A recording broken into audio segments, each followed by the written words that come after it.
Assalamu alaikum wa rahmatullah wa barakatuh. Paix sur ceux qui suivent la guidée. Paix et bénédiction sur le prophète sallallahu alayhi wa sallam, sur ses compagnons, ses amis, sa famille, ainsi que sur tous ceux qui le suivront de bonne foi jusqu'au jour du jugement. Euh, Cet audio, évidemment, il est dédicacé aux gens divers et variés qui pensent que je suis soit un raciste anti-blanc, soit un raciste anti-maghrébin. Enfin, chacun, évidemment, se sent visé. Et chacun refuse la critique et la remise en question. Alors, les explications vont être assez brèves, assez précises pour qu'on comprenne bien ma façon de penser, qui n'a évidemment rien de raciste, mais c'est tellement facile de cataloguer les gens, donc c'est plus simple. Ma position, comme toute personne un minimum intelligente, je pense, c'est que je n'aime pas certaines caractéristiques humaines qui sont la malhonnêteté, l'hypocrisie, la manipulation, etc., etc. Après, je suis un être humain normal, je ne suis pas un ange, je vis dans le monde, et donc moi aussi j'ai des préférences. Euh, et c'est vrai que ces préférences font que je ne vis pas dans les quartiers majoritairement maghrébins où il y a des mosquées, etc. Parce que, pas parce que j'ai un problème avec le fait que les gens soient d'origine maghrébine, parce que j'ai un problème avec le fait que dans ces quartiers où habitent, en tout cas ici à Bruxelles, où habitent des Marocains, des Polonais, des Portugais, etc., il n'y a pas que des Maghrébins dans ces quartiers, il règne une ambiance qui, pour moi, est oppressante, c'est-à-dire voiture en deuxième file, coups de klaxon, disputes, cris, couples qui balancent leurs vêtements par les fenêtres, pas de parking pour la voiture, etc., etc. Poubelles éventrées, bon. Voilà, tout simplement. Donc c'est pas que Abou Rayhan ne supporte pas de vivre au milieu des Arabes, il vit au milieu des Blancs, donc il est raciste contre les Arabes. Non, dans ces quartiers, il n'y a pas que des Arabes, je répète, il y a toutes sortes de gens populaires, dont pas mal de Blancs, entre guillemets. Et il s'y passe des choses qui me plaisent pas. Donc si je peux l'éviter, si je peux vivre ailleurs, euh, j'essaye dans la mesure du possible. Et je pense que je ne suis pas le seul dans le cas. Je pense qu'il y a aussi beaucoup de Noirs et d'Arabes qui n'aiment pas vivre dans l'incivilité généralisée et qui n'ont rien en fait contre le fait que les voisins sont gitans, roumains, albanais, turcs, maghrébins ou sénégalais. C'est un problème de comportement. Voilà. Mais bon, ça déjà, beaucoup de gens ont déjà du mal à comprendre ça, donc imaginez le reste. Alors, ça c'est l'histoire des Maghrébins. Bon, après j'ai des critiques, oui, des critiques que si j'étais Maghrébin, je pourrais faire aussi. C'est-à-dire que je trouve dommage que des gens qui ont accès à la langue, accès aux livres et aux sources en arabe, et manifestement dans beaucoup d'endroits, et un petit peu délaissé, vendu, trafiqué leur religion pour en faire une coutume, une tradition qui sert en fait uniquement de cohésion sociale. Mais dans la réalité des faits, les gens sont en adoration devant les équipes de football, les stars, les chanteurs, les trucs, etc. Tous ces gens-là sont beaucoup plus connus et reconnus par rapport aux grands héros et aux grandes figures de l'islam. Voilà, c'est tout. Ça, je déplore tout ça. Mais je voudrais plutôt m'attarder sur l'accusation récurrente qui est faite par beaucoup de personnes qui sans doute me voient comme un traître en tant que blanc musulman et qui donc me qualifient d'être anti-blanc. Parce que ça aussi, c'est une méthode très occidentale, justement pour le coup, que dès qu'on est critique, je vais vous donner un exemple, dès qu'on est critique, euh, je vais vous prendre un exemple. Je ne sais pas si vous vous rappelez, il y a 7 8 ans, je crois, il y a Mathieu Kassovitz et Jean-Marie Bigard. Donc, je ne sais pas, je crois que l'un est juif, l'autre est blanc. Je ne connais pas les détails. Ils ont été à la télé, ils ont posé des questions sur le 11 septembre, ils montraient tous les paradoxes dans cette affaire, etc., etc. Eh bien, blanc ou pas blanc, ça change rien en fait, hein. C'est-à-dire que idéologiquement, l'Occident n'accepte pas la remise en question de ce qui fait l'unanimité. Et si vous le faites, vous êtes soit considéré de traître, ou de complotiste, ou de manipulateur, ou d'anarchiste, en gros quelque chose d'inquiétant, voilà. Pour pas dire terroriste parfois, bref. Et moi, c'est déjà un paramètre, moi, qui me dérange énormément. C'est le fait que l'Occident, qui se dit libre, ouvert, démocratique, liberté d'expression, etc., ils ont toute une série de sujets qui sont dogmatiques et qui sont indiscutables. Et si on ose en parler, si on ose poser des questions, si on ose analyser, on est automatiquement, en fait, mis à l'index et montré du doigt, etc. Donc déjà, pour moi, ça relève ça de l'hypocrisie. Donc c'est de nouveau... parce que, je comprends qu'on soit intransigeant sur la sûreté, de l'État. C'est-à-dire que tout ce qui met en danger la sécurité physique des gens, des individus, c'est normal qu'on soit intransigeant. Il faut intervenir vite, il faut intervenir fort, et on ne peut pas accepter que des gens soient mis en danger sous excuse de la liberté. Voilà. Par contre, là où moi je ne comprends pas, c'est pourquoi les débats d'idées. Les débats d'idées qui peuvent être la traite négrière, qui peuvent être les colonisations, qui peuvent être le 11 septembre, qui peuvent être la politique occidentale au Moyen-Orient. Pourquoi il y a toute une série de sujets? L'homosexualité, qu'est-ce que c'est? Pourquoi? Est-ce qu'il n'y a pas des raisons psychologiques dues au changement du système familial depuis mai 68? Nanana. Pourquoi il y a toute une série de sujets et de thèmes qui sont en fait tabous, indiscutables, et qui sont devenus des dogmes. Et dès qu'on est un petit peu rebelle, dès qu'on est un petit peu critique, on est automatiquement désigné par cette société soi-disant libérale, ouverte et tolérante comme étant quelqu'un de bizarre, de dangereux. Et il en va de même sur le sujet que je veux évoquer aujourd'hui,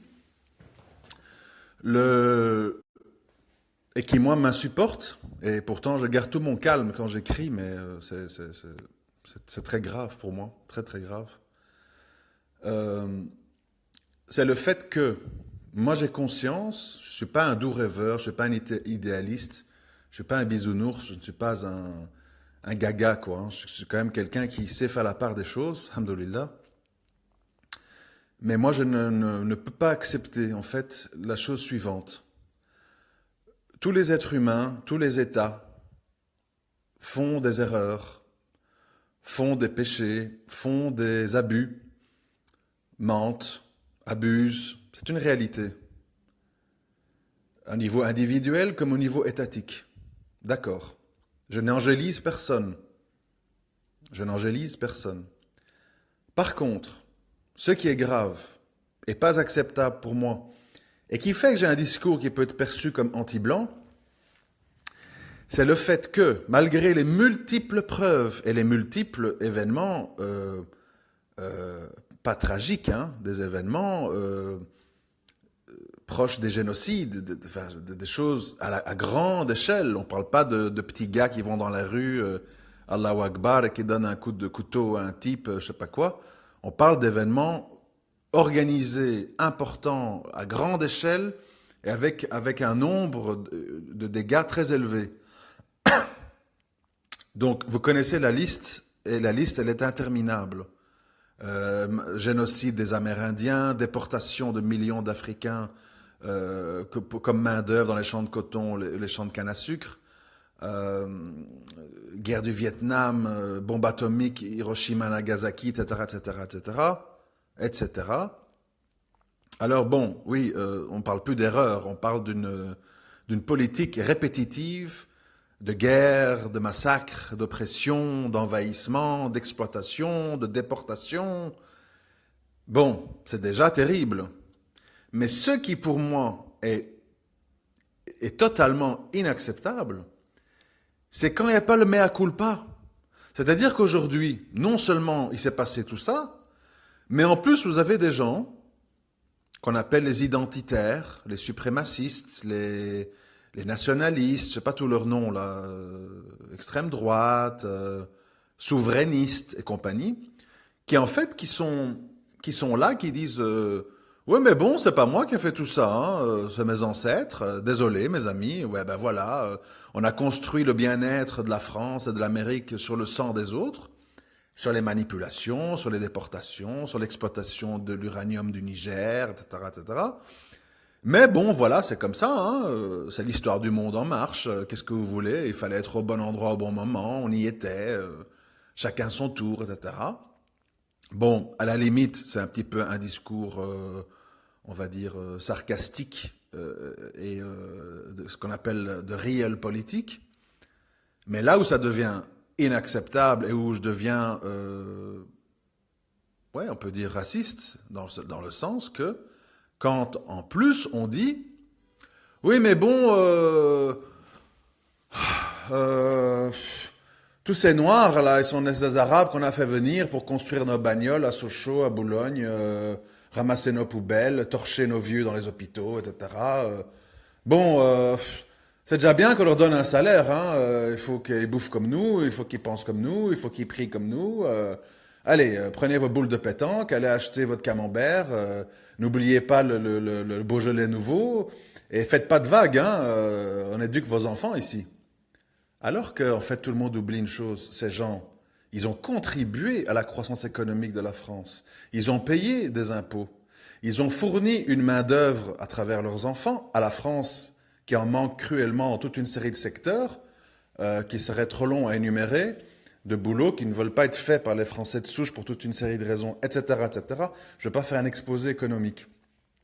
Alors moi, ce qui me déplaît, et je le dis en tant que blanc, donc je suis très à l'aise dans ce que je dis, je ne peux pas nier, par exemple, dans les années 90, quand j'avais 20-25 ans, et que j'ai entendu les thèses de la Nation of Islam en Amérique, donc c'est une secte qui se dit musulmane, qui ne l'est pas. C'est une secte qui se dit musulmane, qui en fait veut mobiliser les Noirs pour qu'ils soient fiers d'eux-mêmes, et ils diabolisent le blanc, etc., etc. Bref, c'est une autre histoire. Faites des recherches si vous voulez savoir c'est quoi la Nation of Islam. Moi, j'ai écouté leurs thèses à l'époque, j'ai écouté leurs analyses, etc. Et moi, je suis forcé de dire une chose. En tant que musulman, alhamdoulilah, je ne suis pas raciste. C'est-à-dire que j'ai conscience que Allah subhanahu wa ta'ala a créé diverses races et qu'en fait, nous serons uniquement jugés sur nos œuvres de bien, notre foi, etc. Ça, je l'ai bien compris, pas besoin de rappeler ça. Par contre, moi je constate que l'occidental, en tant que, jusqu'à nouvel ordre en tout cas, en tant qu'empire, en tant que civilisation dominante, depuis environ 500 ans, on va dire, j'ai rien contre le fait qu'elle domine. J'ai rien contre le fait d'admettre que malgré que ça soit basé sur mes créances, droits de l'homme et compagnie, ils ont échafaudé un système qui fonctionne, comment je vais dire, où il y a des répartitions de richesses, où il y a une certaine qualité des services, où il y a des services de santé de qualité, etc., etc., même si tout est critiquable, je dis par rapport au reste du monde, en tout cas. Tout ça, c'est un autre débat. C'est-à-dire, là, je fais un constat de la situation comme elle est aujourd'hui. Ce qui pose problème, c'est le fait d'oublier le cheminement qui a amené à ça, les génocides, les massacres et les manipulations qui ont permis ça. Comme je l'ai dit dans des audios précédents, c'est facile. Si je suis un parrain de la drogue en Sicile et que je vends pour des millions d'euros d'héroïne, etc., c'est facile pour moi d'aller dans une ville de crève-la-faim et de construire une école et un hôpital et on va me dire « Ah, Michael, le magnifique, le bienfaiteur, il ne faut pas critiquer cet homme, il a sauvé le village, il a construit un hôpital et une école, quel homme, quel humaniste, etc. » Vous comprenez? C'est pas les actes visuels et actuel qui compte dans un jugement. C'est quel est le contexte mondial et quelles sont les décisions qui ont permis d'en arriver là. Et ça, évidemment, ça n'intéresse personne parce que, comme je vous l'ai dit, une fois que vous avez l'hôpital et l'école dans votre village, vous êtes bien content et vous fermez les yeux. Quand les immigrés dominicains qui sont en Espagne et qui se prostituent ou vendent de la drogue, souvent, pas toujours, envoient de l'argent pour construire les belles villas pour maman au village, etc. Vous croyez que les gens là-bas ne se doutent pas? Vous croyez qu'ils ne savent pas d'où vient l'argent? Que la personne a avalé des boulettes de cocaïne dans son ventre pour les extraire dans son pays d'arrivée, la vendre, etc. Les gens savent. Mais tout le monde joue à l'imbécile parce qu'il y a une amélioration du niveau de vie. On peut soigner le petit, on peut payer l'opération de la grand-mère, on peut faire une maison, etc. Et l'histoire du monde, c'est la même chose. C'est-à-dire que l'Occident, tout le monde reconnaît son côté, ses prisons, son côté humaniste, les droits, etc., etc. Mais tout le monde sait aussi comment on en est arrivé là. Comment on en est arrivé là. Alors évidemment, après se développe toute une idéologie autour de ça pour justifier. Pour dire, oui, mais de toute façon, sans nous, au Niger, ils ne pouvaient pas l'exploiter, l'uranium. Ils allaient faire quoi avec leur uranium? C'est nous qui avons inventé les centrales nucléaires, donc évidemment, vous voyez, tout un discours très hautain, très colonial, qui vise à dire, de toute façon, le reste du monde sont des babouins et des macaques. S'il n'y a pas le grand génie blanc, ben en fait, le pétrole saoudien et l'uranium du Niger, ils savent rien en faire. Donc, ça donne bonne conscience. Ah ben oui, ben voilà, nous sommes les évolués. Ben donc, c'est normal qu'on exploite le monde. C'est normal qu'on corrompe les gens là-bas pour avoir des contrats préférentiels, etc., etc. Maintenant, on est un peu dérangé parce qu'il y a les yeux bridés chinois qui viennent s'en mêler et qui viennent contester notre suprématie. Alors voilà, c'est un peu plus compliqué qu'avant. Du coup, évidemment, qu'est-ce qu'on constate immédiatement? Ça correspond. Depuis l'élévation économique de la Chine et de l'Inde, dans une moindre mesure, eh bien, comme par hasard, les chiffres de croissance économique en Europe, en Occident, sont de moins en moins géniaux. Et c'est de plus en plus dur d'avoir plus qu'un point de croissance. Parce que tout simplement, les cartes sont redistribuées. Mais comme la Chine est puissante, nombreuse, armée, et détient des quantités phénoménales de dettes américaines, etc., on ne peut pas les attaquer. C'est bien connu, l'Occident, courageux et vaillant, ne déclare des guerres qu'à des États faibles, moribonds, désarmés, du genre Saddam Hussein, qui était une armée de pacotille, Afghanistan, qui sont des espèces de nomades sur des pick-up avec des fusils, les pays vraiment dangereux, avec des armes, des bombes, comme la Corée du Nord et compagnie, on parle, on bombe le torse, on fait les beaux, et puis on fait rien. Même avec même avec un dégénéré comme Bachar, comme il a l'Iran et le Hezbollah, etc. avec lui, eh bien on laisse depuis 6 ans les gens mijoter dans le sang. Et puis, dès que ces gens deviennent un peu trop extrémistes parce qu'ils en ont marre de se faire déchiqueter, violer, torturer, exploser, eh bien on dit, là, non, il faut résister gentiment, hein, pas trop de violence, pas trop d'extrémisme. Faites la guerre normalement. Eux vous jettent des barils, des bombes, du phosphore et du machin. Et vous, ben, vous tirez à l'arc à flèche, vous jetez vos sabres sur les avions, les drones à 10 000 mètres d'altitude. Là, ça va. Et puis bon, si vous ramassez des bombes, ben, c'est pas bien. Éventuellement, si vous avez du gaz sarin ou du chlore, ben là, on fera une réunion aux Nations Unies, on donnera un carton rouge au méchant Bachar, parce que c'est pas bien d'utiliser des armes chimiques. Il faut tuer proprement en jetant des bombes qui font du kefta, c'est mieux. Voilà. Donc moi, en fait, ce qui me dérange, c'est pas dans ma vie personnelle, etc. Ce qui me dérange, en fait, c'est toute cette hypocrisie, toute cette pseudo-humanisme, tout ce pseudo-amour de l'humain, combat contre les discriminations, etc. C'est étonnant, en 2001, on nous parlait des pauvres femmes afghanes en burqa qu'il fallait aller libérer. Il y avait des films, il y avait des documentaires, machin. Tout le monde se mobilise, féministe, X, Y, Z et compagnie.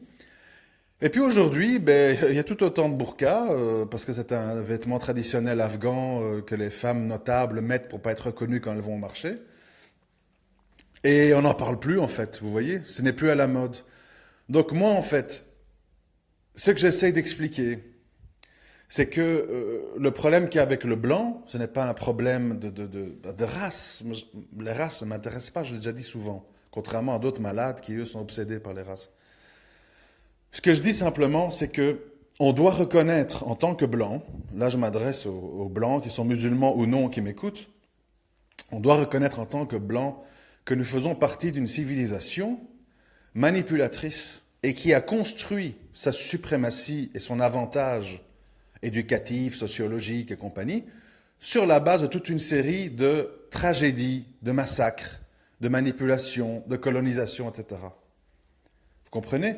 Parce que souvent, il faut se ramener à des exemples très simples pour comprendre des choses compliquées. Vous voyez? Euh, Si mon voisin, il a des diamants chez lui, mais il croit que c'est des bijoux de fantaisie, et il les garde dans un tiroir, et il les vend pas. C'est évidemment très commode pour moi de dire, ben, je lui ai pris ces diamants, de toute façon, il les utilisait pas. Et puis, moi, avec les diamants, ben, j'ai rénové mon appartement, j'ai acheté un écran plat, j'ai inscrit mes enfants à une école privée, j'ai acheté une nouvelle cuisinière, j'ai des cours particuliers pour mes enfants. Ma femme, elle est contente, je lui ai acheté ceci, cela, une voiture, elle a passé son permis, etc. Donc toute ma vie change, toute ma façon d'évoluer change, mes enfants sont éduqués autrement, etc.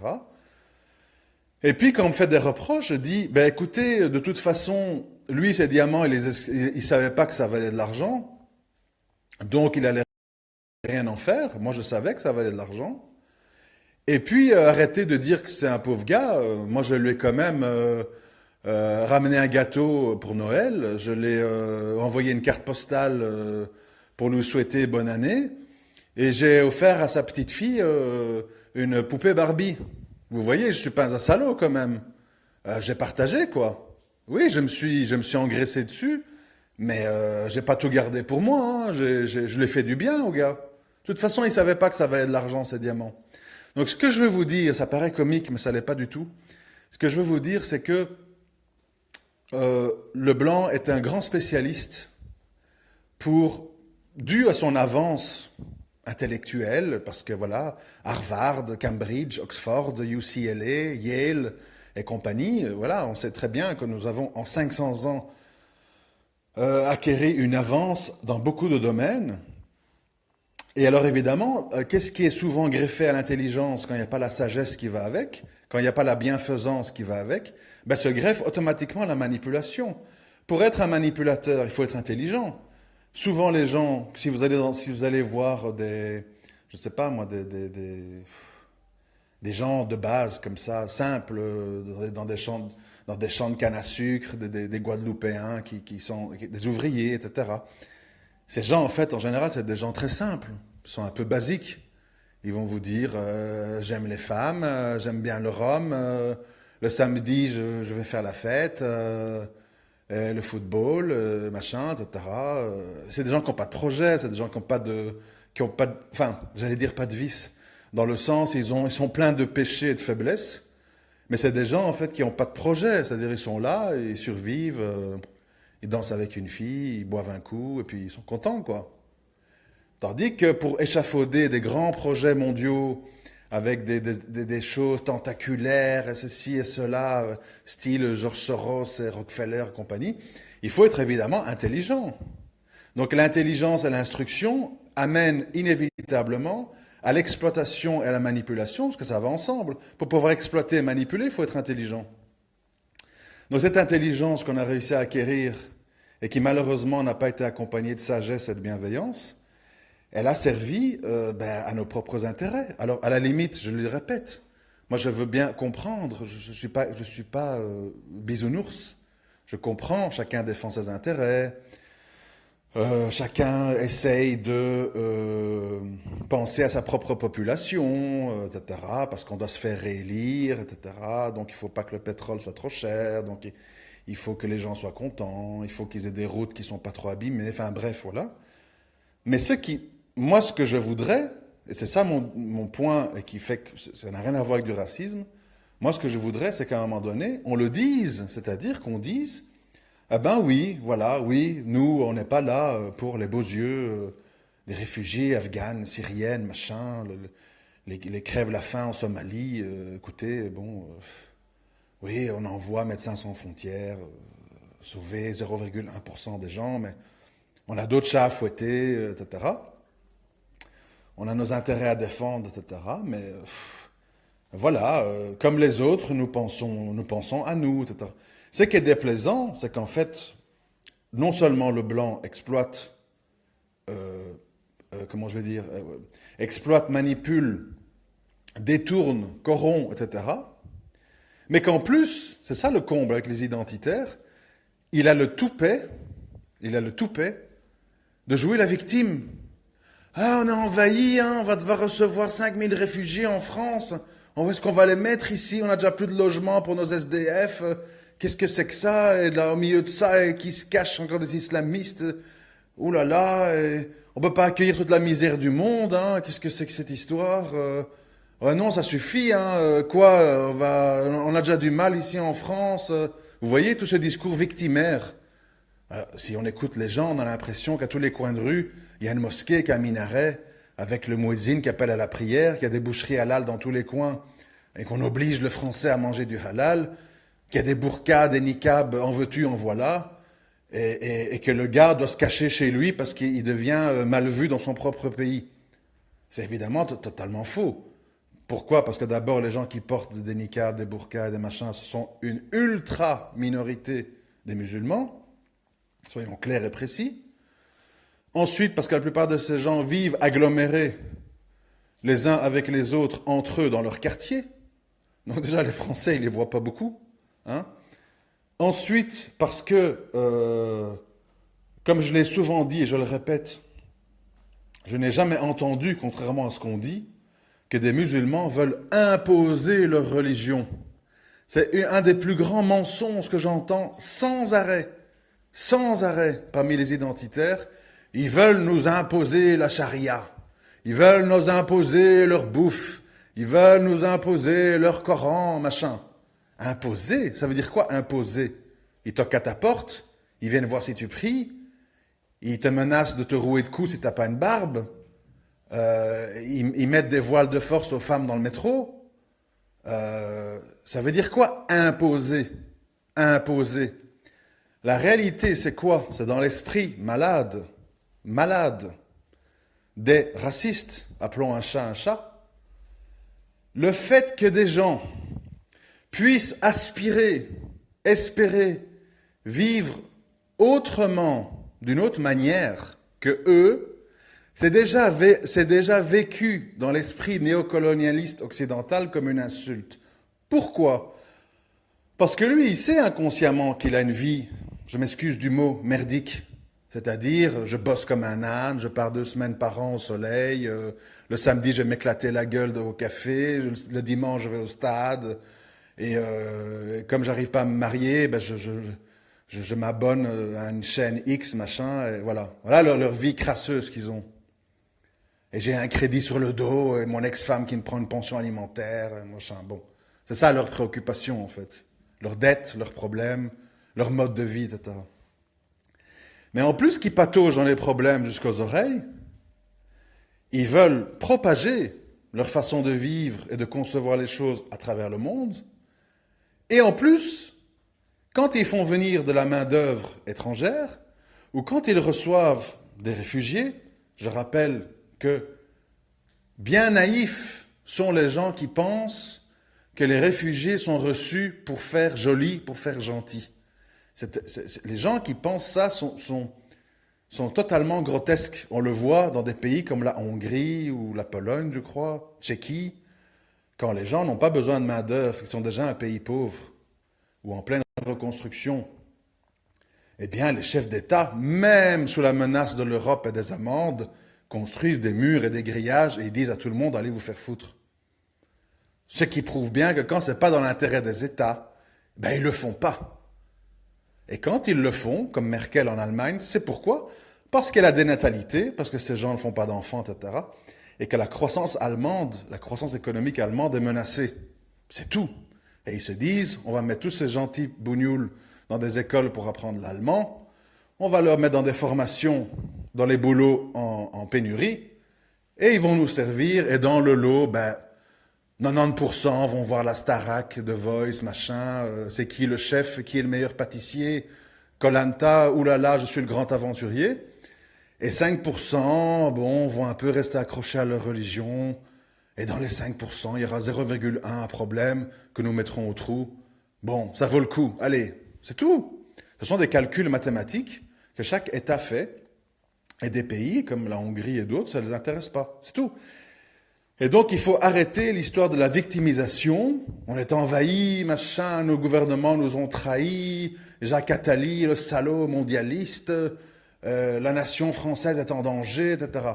Elle est en danger depuis bien longtemps. Je l'ai déjà dit. À partir du moment où les chrétiens de France, par exemple, ont accepté mai 68, avortement, machin, libération de la femme, mixité, l'école, tic-tac, machin, homo, gay pride, etc., eh bien, c'était déjà en voie d'extinction.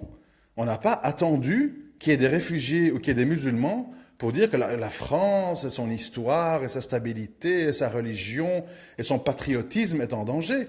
Allez faire un sondage chez les Blancs français sur combien de pourcents sont prêts à sacrifier leur vie pour leur pays. Puisque soi-disant, les Blancs sans les Arabes et les Noirs, tout serait merveilleux, tout le monde serait uni, tout le monde serait chrétien et tout le monde boufferait de la baguette devant PSG-OM. Vous allez voir que vous allez vous retrouver devant grand max 5 à 10%, peut-être. Des jeunes qui vont dire, je serais prêt à m'enrôler, à risquer ma vie pour la France, pour le drapeau, pour Hollande, pour Macron, etc. Donc voilà, de nouveau, au lieu de voir la réalité en face, l'état sociologique de la France aujourd'hui, l'état économique de la France aujourd'hui, l'état de l'éducation de nos jeunes et de leur adhésion aux valeurs chrétiennes, patriotiques, nationalistes, souverainistes, tout ce que vous voulez, c'est là le cœur du problème. Est-ce que franchement, c'est un truc de fou, est-ce que c'est à cause des musulmans que les chrétiens désertent leurs églises au point que dans beaucoup de villages, les curés ou la mairie cèdent les églises aux musulmans pour en faire des mosquées? Est-ce que c'est à cause des musulmans? Est-ce que c'est à cause des musulmans? Pourquoi le blanc refuse systématiquement de faire une autocritique sur son passé, sur son présent et sur son avenir et cherche toujours des boucs émissaires et des causes extérieures? C'est un manque de courage grave. Alors, je veux bien que le passé, on ne peut pas le changer. Je n'ai pas dit qu'il faut faire de l'autoflagellation à vie parce qu'on a exploité, colonisé, etc. Mais le problème, au moins, ayons la décence de rester correct. C'est-à-dire de dire, voilà, effectivement, on s'est construit sur le dos des autres. Voilà. Aujourd'hui, notre société part à la dérive sur tel et tel point.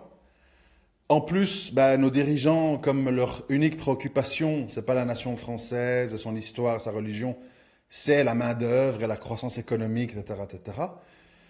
Ils font rentrer des réfugiés. Et alors, ce qui est vraiment malhonnête, je viens de le dire tout à l'heure, c'est de vouloir faire croire aussi aux gens que tous ces réfugiés sont tous des gens pratiquants, attachés à leur religion, etc.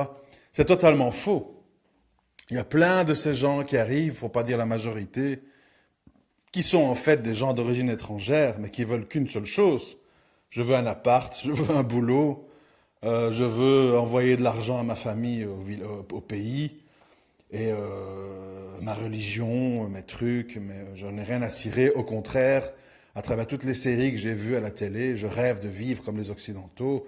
Moi qui suis une Iranienne oppressée, machin, un truc, je veux faire une association des anciens apostats musulmans qui se sont libérés et qui ont découvert la grandeur de l'Allemagne et de la fête de la bière à Munich. C'est génial, allons tous uriner dans les égouts, c'est tellement fun et c'est tellement évolué de faire ça. Vive le modernisme, vive les gens qui sont libres.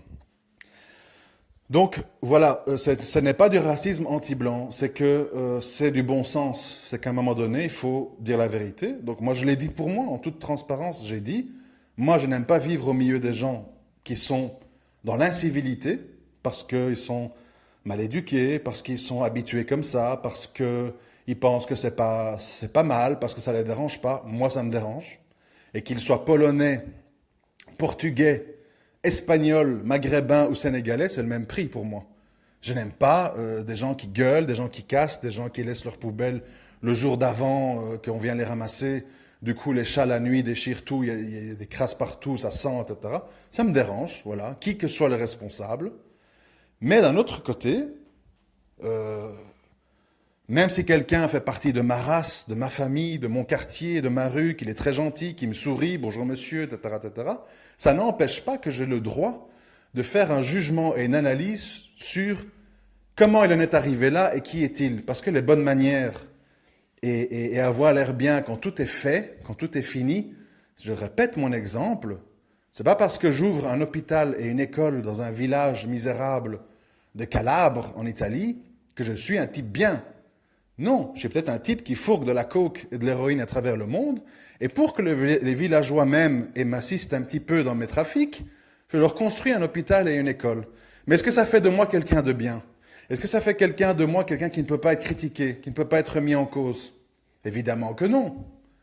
Mais comme les gens sont corrupteurs et corruptibles, ils n'aiment pas les discours dissonants et ils mettent toute la poussière sous le tapis.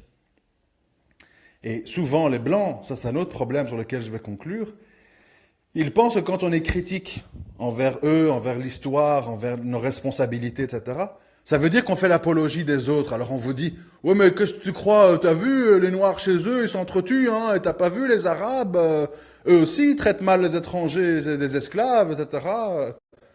Mais est-ce que mon discours n'a jamais été lié à la promotion d'un pays? Est-ce que j'ai dit l'Arabie Saoudite, allez-y tous, c'est génial, c'est l'islam appliqué dans toute sa grandeur, dans toute sa magnificence. Koweït, oh c'est beau, c'est bien, les gens sont accueillants, chaleureux, bien éduqués. Allez-y, le Koweït, c'est le phare du monde. J'ai jamais parlé de ça. Moi, je parle des comportements humains. Les comportements humains. Et les comportements humains détestables, que j'ai déjà cités au début, hypocrisie, manipulation, machin truc, ce sont des comportements détestables, d'où qu'ils viennent, d'arabes, de maghrébins, de noirs, de blancs. Mais je répète, le fait que le blanc joue sans cesse la victime, et maintenant se plaint de racisme anti-blanc, etc., etc., c'est toujours en fait les conséquences et jamais les causes.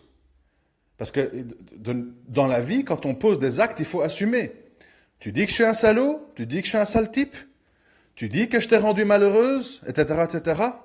Tu demandes ton divorce, tu veux être divorcé, tu me dis que tu m'aimes plus, encore et encore et encore, tu penses pas aux enfants, tu veux pas faire d'efforts, tu veux pas te réformer. Eh bien, je te le donne, ton divorce. Mais ne viens pas, après que tu es divorcé, venir pleurnicher et me dire « c'est difficile de se remarier, finalement, t'étais pas si mal, j'ai pas réalisé, etc., etc., etc. » Il faut assumer dans la vie. Il faut assumer. Il ne faut pas toujours s'enfuir et jouer la victime et chercher des coupables ailleurs que soi-même. Si l'Europe est en décadence, si l'Europe est en voie d'extinction, je suis bien d'accord avec ce constat, mais les responsabilités sont loin d'être imputables en priorité aux musulmans. Elles sont liées à toute une série d'autres raisons qui passent largement avant l'influence ultra médiocre et ultra minoritaire des musulmans. Et ne pas avouer ça et se cacher derrière ce paravent de fumée qu'est l'islam, c'est d'une malhonnêteté intellectuelle totale. En tenant des discours inacceptables de « ils veulent nous imposer leur religion ». Parce que quelqu'un te demande, comme un mandaï, comme un esclave, comme un sous-fifre, un valet de chambre, il te demande « Monsieur, on pourrait pas, s'il vous plaît, le dimanche, en fin de journée, avoir 1 heure la piscine pour nos femmes. Ce serait possible, s'il vous plaît. On paye des impôts ici. On est français. C'est possible. Non, c'est pas possible. Au nom de la laïcité, on va pas être envahi par vos demandes scandaleuses. Il n'est pas question, nous voulons absolument que vos femmes fassent la brasse et que nos mecs puissent nager derrière en regardant les poils qui dépassent du maillot. Tirez-vous d'ici, bande de sales machistes, musulmans, barbus. C'est pathétique, vous comprenez? C'est risible. C'est risible. Et c'est valable pour tout le reste. Moi, je suis contre le burkini. Vous avez compris à quel point je trouve ça un non-sens. Mais là aussi, écoutez, s'il vous plaît, on voudrait aller avec les petits à la plage. Hein, il fait chaud, ils ont envie de nager, c'est normal. Est-ce que c'est possible au milieu des queues à l'air et des maillots moulants?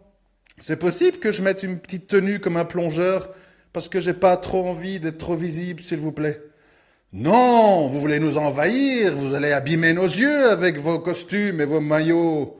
Restez chez vous. Si vous voulez venir à la plage, c'est à poil. Voilà où en est arrivée la civilisation occidentale. Et vous voulez que moi je respecte ça, que j'applaudisse et je dise bravo? Non. Tout le monde est pathétique.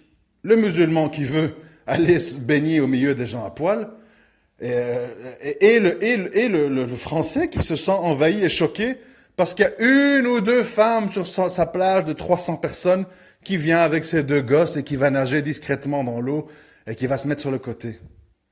Les deux sont pathétiques parce que tout simplement les deux se voilent la face et ne voient pas la réalité en face. Ils ne voient pas la réalité en face, ils ne voient pas leur médiocrité de l'un et de l'autre. S'il y a un racisme valable, c'est le racisme envers la médiocrité. Et la médiocrité, aujourd'hui, on le voit à travers les programmes de TV, Touche pas à mon poste, machin, The Voice et compagnie. La médiocrité, c'est le formatage universel dans lequel on vit. Mais c'est voulu aussi. C'est voulu parce que pourquoi? Une population médiocre, abrutie, aliénée, est beaucoup plus manipulable, est beaucoup plus consumériste, est beaucoup plus simple à diriger qu'une société avec des gens éveillés, critiques, qui posent des questions, qui ne se laissent pas faire, etc. C'est tout. C'est d'ailleurs pour ça que si le 11 septembre avait eu lieu en Europe et pas en Amérique, ça aurait été très différent. Il n'y a qu'en Amérique où c'est possible que des gens acceptent toute une série de choses qui ne collent pas, 180 caméras autour du Pentagone, on ne nous montre pas une image, etc., etc. C'est parce que c'est là-bas, parce que c'est America first, we are the best, allons tuer tout le monde, ils sont coupables ou pas, on s'en fout. De toute façon, tant que nous, on survit, tous les métèques et les bougnoules peuvent être rasés, bombardés, c'est le même prix. On ne sait pas très intéressant pour nous de savoir s'ils sont coupables ou pas. De toute façon, on a déjà fait la même chose avec les Indiens, les Amérindiens et les Blacks. Donc, s'il faut aller faire ça avec les bougnoules ailleurs, c'est le même prix. On n'est pas à un génocide près. C'est tout. C'est tout. Alors, je ne suis pas je suis pas un tiers-mondiste, je suis pas un gauchiste, je suis pas un utopiste. C'est pas ça tous les mots qu'on me catalogue. Je suis un gars qui refuse d'être pris pour un con et d'être mené à la baguette par des gens qui se croient intelligents parce qu'ils arrivent à faire passer leur manipulation pour de la tolérance universelle et humaniste. C'est tout. Maintenant, si les gens veulent se rassurer en disant « nous sommes envahis, c'est terrible, il y en a marre de tous ces musulmans, qui trucs et leurs voiles et leurs barbes, etc. » C'est leur problème, mais ça ne les sauvera pas de la décadence, ça ne leur sauvera pas de la crise économique et ça ne les sauvera pas du fait que le blanc ne fait plus de gosses, divorce, devient lesbienne et homo, vit de plus en plus vieux, donc les gens héritent de plus en plus tard, donc ça freine toute l'économie. C'est votre système qui est pourri, c'est votre système qui est en fin de vie. Et les Arabes ne viennent que à la fin du cycle, tout simplement pour, peut-être, oui, je ne sais pas, c'est possible, peut-être pour remplacer. Le grand remplacement. Fais des gosses si c'est le grand remplacement. Va faire des gosses, le grand remplacement. Va, trouve une blanche qui va te faire 5-6 gosses, on va voir. Elle veut tout aller bosser et faire maximum un gosse. Et puis tu me parles de grand remplacement. Va ramener une russe, une truc en France, et va lui demander de faire 5-6 gosses et de rester à la maison. On va voir si elle va le faire. Il faut à un moment donné, il faut arrêter d'accuser. Il faut arrêter d'accuser et il faut faire le ménage chez soi et admettre, oui, nos femmes veulent bosser, oui, nos femmes ne veulent plus d'enfants, et oui, nous sommes attachés à notre sacro-sainte liberté individualiste, et donc, on va inévitablement être rayé de la carte tôt ou tard. Bon, je m'arrête ici parce que ça m'agite, voilà. À très bientôt, Inch'Allah. Assalamu alaikum wa rahmatullahi wa barakatuh.